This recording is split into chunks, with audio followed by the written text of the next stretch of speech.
Welcome back to the Meant for Magic podcast. Okay, so today I want to talk about something that I feel like so many people deal with. I actually had a conversation today, going into that in a second, with my grandfather, and I was a little triggered. He said, "You got lucky. You got lucky, Andrea. There are so many people who do what you do, and they don't make 1/10 of the money that you do." And I said, "Yeah, Pop, are they willing to fly out to events? Or are they willing to invest millions of dollars in themselves?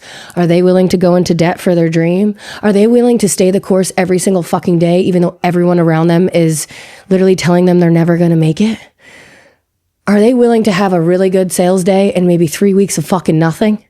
In the beginning of my business, there were so many times where I would make a sale for the first 2 years and there would be crickets for days and sometimes weeks.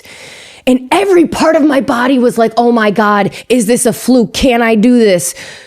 But the power of my mind kept me going because I knew that I was going to make something of myself. I knew that I was going to be a millionaire, then a multimillionaire. I knew it the way I fucking breathe. And there was no one that was going to convince me otherwise. And so I wanted to talk about this today of staying the course, being emotionally regulated, and doing everything in your power despite what's around you. But I also want to talk about the fact that successful people aren't lucky, right? This isn't about luck. This is about posting every single day, even when crickets, about talking about the same offer 3 weeks in a fucking row, even though it hasn't sold yet, because you believe so fucking firmly in it that no one in the world can tell you it's not going to sell. And those are the moments that make or break a real fucking entrepreneur who's going to take them in their life to the next level and actually create millions, is the one who stay the course. The one, even when you're doubting yourself or you're having low months or shit, it feels like it's all falling apart, that you're like, oh my God, I'm the fucking bee's knees. I'm just going to keep going because I know this is all going to work out. And I know that a lot of people don't have this mental wherewithal because everyone would be an entrepreneur making millions if they did, right? So often when I'm talking to people in 9-to-5s, they say, like, I don't have the head for that. I could never not make money for a week, 2 weeks, months, whatever, and not know where it's coming from. So being an entrepreneur is really a special thing.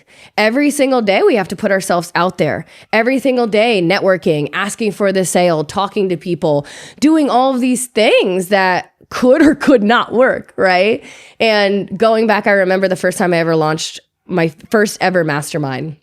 It was back, I think, in like 2019, maybe early 2020. And no one bought. And I was like, oh my God, shit. I mean, I talked about this shit for like weeks. And there was a part of me that felt embarrassed, right? I was like, oh my God, I failed. No one bought this thing. Now, what I could have done is I could have packed up shit, say, you know what, fuck this offer. I'm done. I'm not meant to do this, blah, blah, blah. Instead, I said, let me perfect my craft. I actually think I want more testimonials. Maybe there's some part of my energy or my mind that's not backing this. Maybe it's too expensive. Maybe it's this, maybe it's that. Let me actually like go deeper here and figure out why this didn't work. So I ended up landing 20 to 30 one-on-one clients over the next couple of weeks. I got to talk to more people, deliver more value, and get more testimonials. And I felt even more confident the next time I launched this mastermind. All I did was make a few tweaks to the sales page. I changed the name and I relaunched it. Same price. And I felt even more confident the next time I launched it. And it ended up being over $100,000 launch. So going from a zero launch, $100,000 launch, couple tweaks, same exact program. And I know, instead of being like, oh, well, did it suck then? No. Something could be off. It could be your mind. It could be your energy. It could be the way you're talking about the thing. But real entrepreneurs who know that they're destined for this aren't going to give up. And that was the one thing that I was never willing to do. I remember in the first 2 years, and I've shared a lot of stories about this, where family, friends, people left my life, people talk shit about me, people post about me. There were so many times that I could have the opportunity to just say, I'll just get a job. I'll just get a consistent paycheck and be a normal person. And I think I'm going to do an episode just about that, about like the fact that I decided in this life, even though it's a hard decision, not to be normal, right? And there are days that I have questioned that. There are days that I wonder what the fuck is wrong with me, that I want these big, outrageous things and I want to make all this money. I want to take care of people and I want to donate and I want to love and I want to travel and I want this big 2.5 million mansion and a farm and all these things. But like, I get to want that. And I get to have that because I'm willing to be the woman who can hold it. And I'm also willing to do the work. And I hate to break it to you, I just see so many people not willing to do the work. Again, they're just like sometimes posting, sporadically doing things. They're not willing to invest in themselves. They're mentally all over the place every single day. And again, I wanted to talk about this because I do think it's okay, to have bad days, to have off days, to have days where you question things, because that is normal. But I always come back to my power. Every single time. I know I'm the bee's knees. I know I'm really good at what I do. And so consistently showing back up or making a pivot or whatever it is I'm going to do, I know I'm going to make money. I know I'm going to change the world. I know I'm going to deliver so much fucking value. I never question that. And the day that I think I suck, I would never show back up. I would you got to have that confidence within yourself. And I think that that's something I noticed a lot of people are like, well, can I do it? It's like, you need to know that in your heart that you are incredible. I've seen a lot of people build businesses off their insecurities, right? And then they're constantly looking for validation. When they get a client, they're like, do you love me? Do you think I'm good enough? Oh my God. And then they go into people pleasing. And they're over delivering, they're undercharging, and they're fucking miserable. And again, I have coached a lot of people who are doing this, and I come into their business. They're absolutely incredible. They're extremely gifted. They have invested in themselves. They are getting client results, but and I hate this term, but they have quote unquote burned themselves out because they're not charging enough. They're overworking. They're constantly on the phone. They don't have time to be the CEO in their business, delegate and show up and make sales because they're always delivering too much, and they're miserable and they don't even enjoy their clients. And that was something I never wanted to do. And I've totally experienced that in the beginning of my business, right? Where I was fucking broke, just being honest. I was $100,000 in debt. And there were months I didn't know how I was going to pay my fucking rent. So yeah, you take on the client. You have the moment where you're like, okay, I could do this. I remember one time I took on a client and she all of a sudden wanted me to help her with LinkedIn and YouTube. Okay. 2 things I don't fucking do. Now at the time, this was just a couple months in me, I was like, okay, I'll buy a LinkedIn course and I'll start studying YouTube. I don't fucking know anything about LinkedIn or YouTube. And I don't want to know anything about LinkedIn or fucking YouTube. I don't.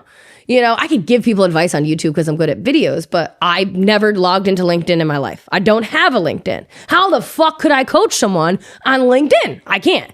But I wanted to help her because I wanted her to love me. I wanted her to like me. I wanted her to think, oh my God, she's willing to go to any heights to help me. That client and I ended up never speaking again. And it was my fault. It wasn't her fault. It was my fault because I should have never taken on the client in the first place. Obviously, she didn't tell me she wanted all these things until we were a month in, but I should have said no. I should have said, this was our agreement. This is what I told you we were going to do together. Let's focus on this instead of, okay, you need this and this and this. I'll do it. I'll sign up for the course. Let me try to help. And then when I didn't deliver exactly what she wanted, because I didn't have no shit about LinkedIn, that she was disappointed. That was my fault. And I take responsibility. There were moments in my career, in the beginning only, where I was people pleaser. I just wanted every single person to work with me to get all of the things and all of the ways. And now I know exactly what I do and exactly what I don't do. And I think that's extremely important, right? I help with sales. I help with content. I help with marketing. I really love just the overall high level strategy of how to run a business, work a business, market a business. And those people come to me now. People come to me now and they want help with hiring team, firing, redoing everything. What are they launching? Why are they launching it? How to get people in it, networking, all of that stuff. And I know exactly what I'm extremely good at. Now I also help people with their events, right? People who want to get on stages, who want to host a good event, who want to learn how to speak, all of these things, because it took me 4 years to really learn that and a lot of investments. So now I can teach it because I'm really good at it. And I have testimonials on that as well. So as you grow, as you learn, as you invest, you'll know more and more so you could teach more and more. But I really want to say that we're going to all have these moments in our business where we're like, oh shit, I don't want to do it like this anymore. And I had that moment in time where I was like, I know I'm really incredible. I don't want to be up and down every single day trying to make everybody happy. So this is what I'm good at and this is what I'm going to do. And anybody who's not a good fit, that's fine. I can walk away.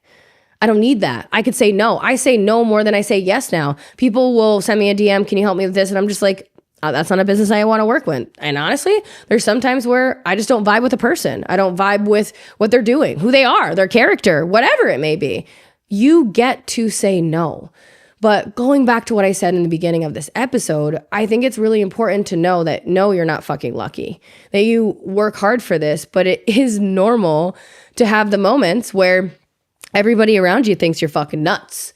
And I think to this day, there's people around me that are like, holy shit, she's investing more money. She's doing this thing again. She's out of her fucking mind. Is it going to work? And I know it's going to work because I'm going to work it. And that's what you have to believe in. Good days, bad days, crazy days, excellent days. Entrepreneurship is an up and down journey, a beautiful one, right? And I don't think enough people talk about that because they want to just come online and do the highlight reel in their mansion and on their cars and like, I'm the best thing since sliced bread, where those people have hard days. Those people have days where they're like, fuck, this is crazy, because running a business, there's so much that is involved in it. The front end, the back end, client support, networking, marketing, posting, events, this, that, however you run your business. There are going to be moments, and I saw a post about this today and it was funny because there will be moments that you might actually intentionally take a step back to take a step forward. And we've done this a couple of times in my company where we've stopped certain programs or we're making a pivot and we're working on all these things in the back end. So I might take an income dip almost on purpose, right? Because I'm looking to redo my business, maybe simpler, maybe a different way. So, before I decided to do event, right? Like I knew I was spending like $500,000 to do this event. And there was so much coming out. But I had faith that those months leading up to the event that I was going to have an exceptional event, even though it was so scary and I was taking so many risks and I was spending a large amount of my cash. I was like, holy shit, I'm fucking cash poor right now. And I'm wishing and hoping on a dream that is so fucking expensive. And everyone was like, what if this doesn't work out? And I'm like, well, then I just wasted $500,000, right? But that wasn't an option for me. It not working out was never an option for me, ever, ever, ever, ever. And we did $2.2 million in a weekend. And I will never forget that event. It was obviously your first event. It's always like I just remember walking in the room and being like, oh my God, my face is on a sign. Like, I'm not even kidding. I never seen my face on a sign before. So it was like those moments of like pure gratitude of everything that me and my entire team helped create together, because we're never in this alone, right? But that event was so magical because seeing all the hard work, all the time, and obviously all the fuck tons of money that he put into this, it came to life and it was so beautiful. And it had an incredible result because I didn't give up, because I took the time, because I worked 1 year to prepare that event. And there were definitely moments where I was like, will I fill the room? Will this work out? Will people want the offer that I'm putting out there? Will someone pay me $120,000 in full? People were arguing over who could pay me $120,000 in full. And I was like, I can't believe this is my life. And that was years ago now. And now I've commanded $120,000 in full so many times.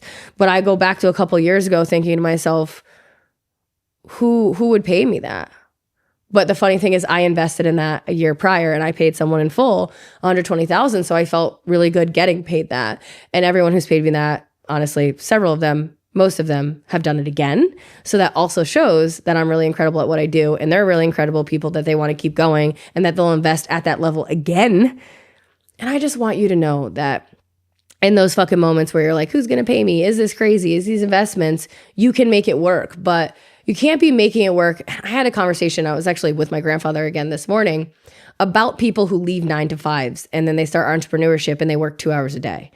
In my personal opinion, the first year of your business, from 9 to 5, you should be close to on. You should be posting. You should be creating content. You should be networking.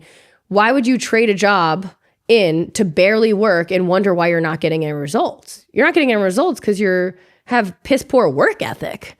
And I don't know why, like I always say, that it's this thing in this industry, like, let's work as little amount as possible. Like, fine, yeah, I've built my business up where if I really do want to work fucking 10 hours a month, I could and still make a lot of money because I built the email list, I built the Facebook group, I built the following, I built the trust.